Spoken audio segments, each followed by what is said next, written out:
ಹತ್ಕೊಂಡು ತಿರ್ಗಾ ಎಲ್ಲೆಲ್ಲ ಸೂರ್ಯ ಸಿಟಿ ಕಡೆ ತಿರುಗ್ಬಿಟ್ಟ. ಯಾಕೆ ಹಿಂಗೋಯ್ತಾ ಇದೆಯಾ ಇಲ್ಲಿರೋ ಕಾಂಜಂಗ್ನಳ್ಳಿಗೆ? ಅದು 45 ಗ್ರಾಮ್ ಚೈನು, 22 ಗ್ರಾಮ್ ಉಂಗುರ, ಇಷ್ಟಪ್ಪ ಇತ್ತು ಉಂಗುರ. ಮೂತಿಗೆ ಒಂದು ಏಟ್ ಹೊಡೆದ ಫಸ್ಟು, ಹ್ಯಾಮರ್ ಕೊಡೋದು ಅಂತ ಫಿಸಿಕಲ್ 2 ಏಟ್ ಹೊಡೆದು ನರ್ಪೀಡೆ ಓಡಾಡೋ ಜಾಗ ಅಲ್ಲ ಅದು. 2 ಏಟ್ ಹೊಡೆದಾಗ ಅಪ್ಪನಿಗೆ ಒಂಥರ ಜ್ಞಾನ ಇದಾಗಿರುತ್ತೆ. ಅವಾಗ ಏನು ಮಾಡಿದ್ದಾರೆ, ಉಂಗುರ ಚೈನ್ ಕಿತ್ಕೊಂಡು ಅಪ್ಪನಲ್ಲೇ ಬಿಟ್ಬಿಟ್ಟು ಹೋಗ್ಬಿಟ್ಟಂತೆ. ಮೈ ಬಗ್ಸಿ ಕೆಲಸ ಮಾಡಿ ಕಷ್ಟಪಟ್ಟು ದುಡಿದು ತಿನ್ನುವವರ ಸಂಖ್ಯೆ ದಿನೇ ದಿನೇ ಕಡಿಮೆ ಆಗ್ತಾ ಇದೆ. ಅಡ್ಡ ಮಾರ್ಗಗಳಲ್ಲಿ ಸುಲಭವಾಗಿ ಹಣ ಮಾಡುವಂತ ದಂಧೆಗಳನ್ನ ಹುಡುಕೊಳ್ತಿದ್ದಾರೆ. ಹೇಳಿ ಕೇಳಿ ಬೆಂಗಳೂರು ಒಂದು ಕಾಲದಲ್ಲಿ ಇದೊಂದು ಸಜ್ಜನರು ನೆಲೆಸಿದ್ದಂತ ಜಿಲ್ಲೆ. ಹಾಗೆ ಈ ಒಂದು ಬೆಂಗಳೂರು ಜಿಲ್ಲೆಯಲ್ಲಿ ಎಲ್ಲರೂ ಕೂಡ ವಿದ್ಯಾವಂತರು, ಬುದ್ಧಿವಂತರು ಇರ್ತಕ್ಕಂಥದ್ದು, ಸೌಜನ್ಯವಾಗಿ ನಡ್ಕೊಳ್ಳುವಂಥದ್ದು, ಹಾಗೆ ಯಾರೇ ಕಷ್ಟದಲ್ಲಿದ್ರು ಕೂಡ ಅವರಿಗೆ ಸಹಾಯ ಮಾಡುವಂತ ಜನ ಈ ಹಿಂದೆ ಇದ್ರು. ಆದ್ರೆ ಇವತ್ತು ಆಡು ಅಗಲೇ ರಾಬರಿಗಳನ್ನ, ಅದರಲ್ಲೂ ವಯೋವೃದ್ಧರನ್ನು ಕೂಡ ಬಿಡದೆ ಅವರ ಮೇಲೆ ದೌರ್ಜನ್ಯವನ್ನ ಎಸಗಿ ಆ ವಯೋವೃದ್ಧರಿಗೂ ಕೂಡ ತಲೆಗೆ ಸುತ್ತಿಗೆಯಿಂದ ಹೊಡೆದು ರಾಬರಿ ಮಾಡಿರುವಂತ ಘಟನೆ ಬೆಂಗಳೂರು ಹೊರವಲಯದ ಆನೇಕಲ್ ತಾಲೂಕಿನಲ್ಲಿ ನಡೆದಿದೆ. ಇದು ಇಡೀ ತಾಲೂಕಿನ ಜನರನ್ನ ಬೆಚ್ಚಿ ಬೀಳಿಸಿದೆ.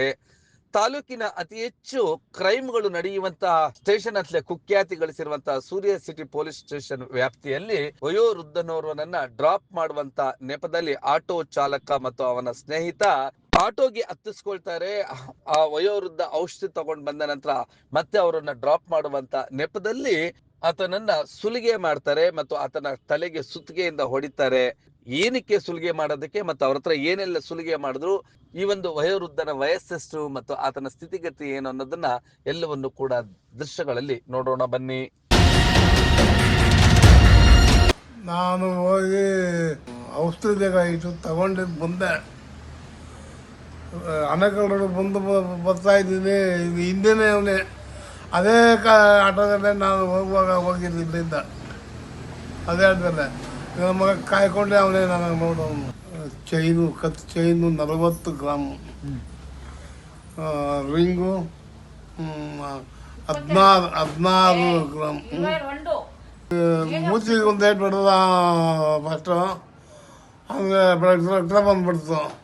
ಸುತ್ತಿಗೆ ಎತ್ಕೊಂಡು ಇನ್ನೊಬ್ಬ ಇದನ್ನ ಕಡೆನ ಹ್ಯಾಮರ್ ಕೊಡೋದು ಅಂತ ಅವನು ಎತ್ಕೊಟ್ಟು ಆ ಕಡೆ ಹಿಂದೆ ಇದ್ದಿದ್ದು ಎತ್ಕೊಡ್ತಾನೆ. ನಮ್ಮ ಇವನು ಫಿಸಿಕಲ್ 2 ಏಟ್ ಹೊಡೆದು ನರ್ಪೀಡೆ ಓಡಾಡೋ ಜಾಗ ಅಲ್ಲ ಅದು. ಹೌದು, ಈ ವಯೋವೃದ್ಧರ ಹೆಸರು ನಾಗರಾಜ್ ಅಂತೇಳಿ. ನಾಗರಾಜ್ ತೋಟಕ್ಕೆ ಔಷಧಿ ತಗೊಂಡ್ಬರೋದಕ್ಕೆ ಚಂದಾಪುರಕ್ಕೆ ಬಂದಿದ್ರು. ಚಂದಾಪುರದಲ್ಲಿ ಔಷಧಿಯನ್ನ ತಗೊಳ್ತಾ ಇದ್ರು. ಆ ಸಂದರ್ಭದಲ್ಲಿ ನಿನ್ನನ್ನ ಡ್ರಾಪ್ ಮಾಡ್ತೀನಿ ಬಾ ಅಂತ ಹೇಳಿದ್ದೇನೆ. ಕಿರಾತಕ ಆಟೋ ಚಾಲಕ ಮತ್ತು ಅವನ ಕಿಡಿಗೇಡಿ ಸ್ನೇಹಿತ ಈ ವಯೋವೃದ್ಧರನ್ನ ತಮ್ಮ ಆಟೋದಲ್ಲಿ ಕೂರ್ಸ್ಕೊಳ್ತಾರೆ, ನಿರ್ಜನ ಪ್ರದೇಶಕ್ಕೆ ಕರೆದೊಯ್ತಾರೆ. ಈತನ ಕತ್ತಲ್ಲಿ ಚೈನ್ ಇತ್ತು ಮತ್ತು ಕೈಯಲ್ಲಿ ಉಂಗುರ ಇತ್ತು. ಇದನ್ನ ಮೊದಲೇ ಗಮನಿಸಿದ್ದಂತ ಈ ಕಿಡಿಗೇಡಿಗಳು ನಿರ್ಜನ ಪ್ರದೇಶದಲ್ಲಿ ಬಂದು ಆಟೋವನ್ನ ನಿಲ್ಲಿಸ್ತಾರೆ. ಈ ವಯೋವೃದ್ಧ ತಾತ ಆಟೋದಲ್ಲಿ ಕುಳಿತಿರ್ತಾರೆ, ಅಲ್ಲೇ ಎಣ್ಣೆ ಹಾಕ್ತಾರೆ. ಎಣ್ಣೆ ಹಾಕಿದ ನಂತರ ಬಂದು ನಿನ್ ಜೇಬ್ನಲ್ಲಿ ಎಷ್ಟಿದೆ ತೆಗಿ ಮತ್ತು ನಿನ್ನ ಕುತ್ತಿಗೆಯಲ್ಲಿ ಮತ್ತು ನಿನ್ನ ಕೈಯಲ್ಲಿರೋದನ್ನ ಕೊಡು ಅಂತ ಹೇಳ್ತಾರೆ. ನೇರವಾಗಿ ಕುತ್ತಿಗೆಗೆ ಕೈ ಹಾಕ್ತಾರೆ. ಆಗ ಆತ ಕೈ ಹಿಡ್ಕೊಂಡಂತ ಸಂದರ್ಭದಲ್ಲಿ ಮೂತಿಗೆ ಹೊಡಿತಾರೆ. ನಂತರ ಸುತ್ತಿಗೆ ತೆಗೆದುಕೊಂಡು ಹಣೆಗೂ ಕೂಡ ಹೊಡೆಯುತ್ತಾರೆ. ಆತ ಭಯಭೀತನಾಗ್ತಾನೆ. ಆದ್ರೂ ಕೂಡ ಚೈನ್ ಬಿಟ್ಟಿರ್ಲಿಲ್ಲ. ಆದ್ರೂ ಬಲವಂತವಾಗಿ ಚೈನ್ ಆತನಿಂದ ಕಸ್ಕೊಳ್ತಾರೆ. ಕಸ್ಕೊಂಡ ನಂತರ ಈ ಘಟನೆ ಹೇಗಾಯ್ತು, ಈ ಒಂದು ನಿರ್ಜನ ಪ್ರದೇಶ ಯಾವುದು ಅನ್ನೋದನ್ನ ನಾಗರಾಜ್ ರವರು ವಿವರಿಸ್ತಾರೆ ಬನ್ನಿ. ಈಗ ವಾಪಸ್ ಬಂದೆ, ಒಂದಷ್ಟು ದೂರ ಬಂದೆ. ಅನೇಕಲ್ ರೋಡಲ್ಲಿ ಒಂದಷ್ಟು ದೂರ, ಒಂದು 20 ಮೀಟ್ರ್ ಬಂದೆ. ಇವನು ಹಿಂದೆಗಡೆ ತಿರ್ಗಾ ಬಂದ, ಹಿಂದೆಗಡೆಯಿಂದ ಬಂದವನ್ನೇ. ಬರ್ತೀರೇನ್ರಿ ಅಂದ. ಬರ್ತೀನಿ ಅಂದೆ. ನನಗೇನು ಆಟೋ ತಾನೇ ಬೇಕು. ತಿರ್ಗಾ ಹತ್ಕೊಂಡು ತಿರ್ಗಾ ಎಲ್ಲೆಲ್ಲ ಸೂರ್ಯ ಸಿಟಿ ಕಡೆ ತಿರುಗ್ಬಿಟ್ಟ. ಯಾಕೆ ಹಿಂಗೋಯ್ತಾ ಇದೆಯಾ ಇಲ್ಲಿರೋ ಕಾಂಜಂಗ್ನಳ್ಳಿಗೆ? ಇಲ್ಲೆಲ್ಲ ಹೋಗ್ತಾ ಇದೆಯಾ? ಇಲ್ಲ, ನಮ್ಮ ಮನೆಯಲ್ಲಿ ಏನೋ ಹೇಳ್ಬೇಕು, ನಮ್ಮ ಮನೆ ಇರೋದ್ರಲ್ಲೇ ಹೆಂಗಸ್ರಿಗೆ ಏನೋ ಹೇಳ್ಬೇಕು, ಬಾಣ ಅಂದ್ಬಿಟ್ಟು ನನ್ನ ಮಗ ಕರ್ಕೊಂಡು ಹೋದ. ಸುತ್ತಗಳು ತಿರುಗಿಕೊಂಡು ದಿಣ್ಣೆಗೆ ಹೋಗವನೆ. ಅದ್ರ 4 ಸ್ಪೀಡೇ ಇಲ್ಲ, 10 ಕಿಲೋಮೀಟ್ರು. ಅಲ್ಲಿ ಕಾರು ನಿಲ್ಲಿಸ್ತಿರೋ ಪಾರಮುಲ್ಲು ನನ್ನದ್ದು ಐತೆ. ಅಲ್ಲಿ ಒಳಗಡೆ ಕುತ್ಕೊಂಡ್ಬಿಟ್ರೆ ಯಾರೂ ಹಿಡಿಯೋಕ್ಕಾಗಲ್ಲ. ಅಂಥ ಜಾಗ ಅದು ಪರಮುಲ್ಲು.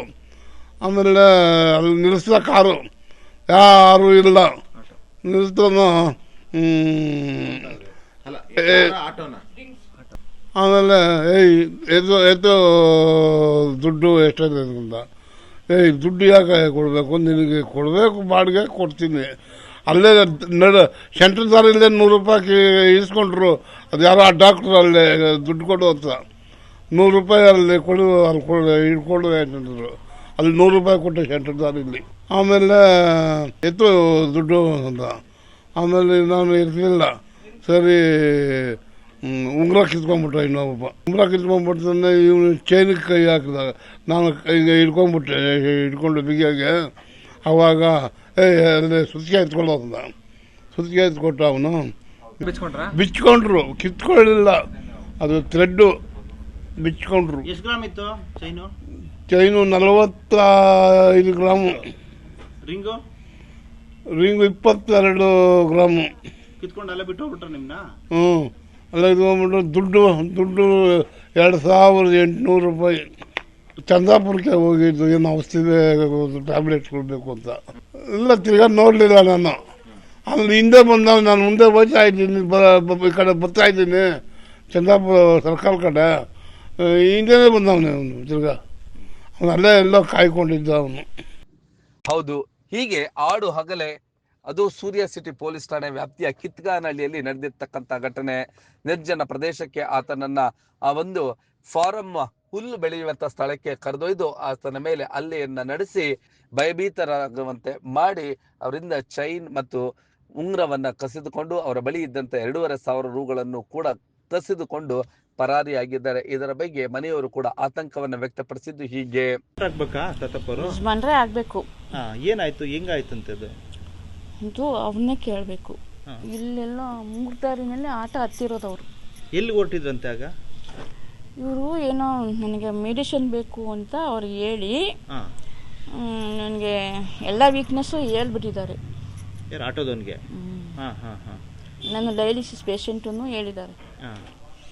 ಇಲ್ಲಿಂದ ಚಂದಾಪುರ ಕರ್ಕೊಂಡು ಹೋಗಿದ್ದಾರೆ. ಅವರು ಯಾರು ಇಲ್ಲದು ಇದಕ್ಕೆ ಕರ್ಕೊಂಡು ಹೋಗಿದ್ದಾರೆ. ಇದು ಹೆಂಗೆ ನಡೀತು ಅಂತ ನಮ್ಮ ಅಪ್ಪನ್ನೇ ಕೇಳಬೇಕು. ಅದು 45 ಗ್ರಾಮ್ ಚೈನು, 22 ಗ್ರಾಮ್ ಉಂಗುರ, ಇಷ್ಟಪ್ಪ ಇತ್ತು ಉಂಗುರ. ವಾಚ್ ಹಂಗೆ ಇದೆ. ಎಷ್ಟು ಜನ ಇದ್ರಂತೆ ಅವರು? 2 ಇದ್ರಂತೆ. ಇಲ್ಲಿಂದ ಹೋಗ್ಬೇಕಾದ್ರೂ ಆಟೋದಲ್ಲಿ ಕರ್ಕೊಂಡು ಹೋಗಿದ್ದಾರೆ. ಮತ್ತೆ ವಾಪಸ್ ಅದೇ ಆಟೋದಲ್ಲಿ ಬಂದ್ರು? ಅದೇ ಆಟೋದಲ್ಲಿ ಬರ್ತೀಯ ತಾತಪ್ಪ ಅಂತ ಕೇಳಿದ್ರಂತೆ. ಯಪ್ಪನ್ಗೇನು ಆಟ ಬೇಕಾಗಿತ್ತಲ್ವಾ, ಬರ್ತೀನಿ ಅಂತ ಅಂದಿದ್ದಾನೆ. ಅಂದಾಗ ಇವರು ಎಲ್ಲೋ ಯಾರು ಇಲ್ಲದು ಇದಕ್ಕೆ ಕರ್ಕೊಂಡು ಹೋಗಿರೋದು. ಇವರು ಕರ್ಕೊಂಡೋಗಿ ಡ್ರಿಂಕ್ಸ್ ಮಾಡಿ ಯಪ್ಪನ್ನ ಫಸ್ಟ್ ಒಂದು ಮೂತಿಗೆ ಹೊಡೆದ್ರಂತೆ. ಅವಾಗ ಬ್ಲಡ್ ಬಂದಿದೆ. ಆಮೇಲೆ ಯಪ್ಪ ಸ್ವಲ್ಪ ಗಲಾಟೆಯನ್ನು ಮಾಡಿರ್ಬೋದು, ಕೊಡಲ್ಲ, ಯಾಕೆ ಕೊಡಬೇಕು ಹಾಗೆ ಹಿಂಗೆ ಅಂದಿದ್ದಾನೆ. ಅವಾಗ ಇನ್ನೊಬ್ಬನಿಗೆ ಸುತ್ತಿಗೆ ಕೊಡಪ್ಪ ಅಂತ ಕೇಳಿದ್ನಂತೆ. ಸುತ್ತಿಗೆ ಎತ್ಕೊಂಡು ಇಲ್ಲಿ 2 ಏಟು ಹೊಡೆದ್ರಂತೆ. ಅವಾಗ 2 ಏಟು ಹೊಡೆದಾಗ ಯಪ್ಪನಿಗೆ ಒಂಥರ ಜ್ಞಾನ ಇದಾಗಿರುತ್ತೆ. ಅವಾಗ ಏನು ಮಾಡಿದ್ದಾರೆ, ಉಂಗುರ ಚೈನ್ ಕಿತ್ಕೊಂಡು ಯಪ್ಪನಲ್ಲೇ ಬಿಟ್ಬಿಟ್ಟು ಹೋಗ್ಬಿಟ್ಟಂತೆ. ಈ ರೀತಿಯಾದಂತ ಪ್ರಕರಣಗಳು ಅಂದ್ರೆ ಈ ಕಿಡಿಗೇಡಿಗಳು ಆಟೋ ಚಾಲಕರ ವೇಷದಲ್ಲಿ ಬಂದ್ರ, ಇಲ್ಲವೇ ಇವರು ಆಟೋ ಚಾಲಕರೇನ? ಮತ್ತೆ ಈ ವಯೋವೃದ್ಧರು ನಡೆದುಕೊಂಡು ಹೋಗುವಂತ ದೃಶ್ಯಗಳು ಸಿಸಿ ಕ್ಯಾಮೆರಾದಲ್ಲಿ ಸೆರೆಯಾಗಿದೆ. ಈ ಒಂದು ವ್ಯಾಪ್ತಿಯಲ್ಲಿ ಅನೇಕ ಸಿಸಿ ಕ್ಯಾಮೆರಾಗಳಿದೆ. ಸೂರ್ಯ ಸಿಟಿ ಪೊಲೀಸ್ನ ಕ್ರೈಮ್ ತಂಡ ನಿಷ್ಪಕ್ಷವಾಗಿ ತನಿಖೆ ಮಾಡಿದ್ರೆ ಆಟೋ ಚಾಲಕರನ್ನ ಹಿಡಿಯೋದೇನು ಕಷ್ಟ ಏನಲ್ಲ. ಆದ್ರೆ ಜಾಣ ಕುರುಡರಂತೆ ವರ್ತಿಸ್ತಿದ್ದಾರಾ? ಪದೇ ಪದೇ ಈ ರೀತಿಯಾದಂತ ಚೈನ್ ಸ್ನ್ಯಾಚಿಂಗ್ಗಳು, ರಾಬರಿಗಳು, ಕೊಲೆ ಯತ್ನಗಳು ಎಲ್ಲವೂ ಕೂಡ ಸೂರ್ಯ ಸಿಟಿ ಪೊಲೀಸ್ ಠಾಣೆ ಸುತ್ತಮುತ್ತಲು ನಡೀತಿದ್ರೆ ಇವರು ಯಾಕಾದ್ರೂ ಸುಮ್ಮನಿದ್ದಾರೆ ಎನ್ನುವಂಥದ್ದು ಬಹುದೊಡ್ಡ ಯಕ್ಷ ಪ್ರಶ್ನೆ ಆಗಿದೆ. ಈಗಲಾದ್ರೂ ಕೂಡ ಪೊಲೀಸ್ನವರು ಎಚ್ಚೆತ್ಕೊಂಡು ಆ ಕಿಡಿಗೇಡಿಗಳನ್ನ ಬಂಧಿಸಿ ಪರಪ್ಪನಗ್ರಹಕ್ಕೆ ಕಳಿಸ್ತಾರ, ಜನ ನೆಮ್ಮದಿಯಿಂದ ಉಸಿರಾಡುವಂತೆ ಮಾಡ್ತಾರ ಅನ್ನೋದು ಕಾಲವೇ ನಿರ್ಧರಿಸಲಿದೆ.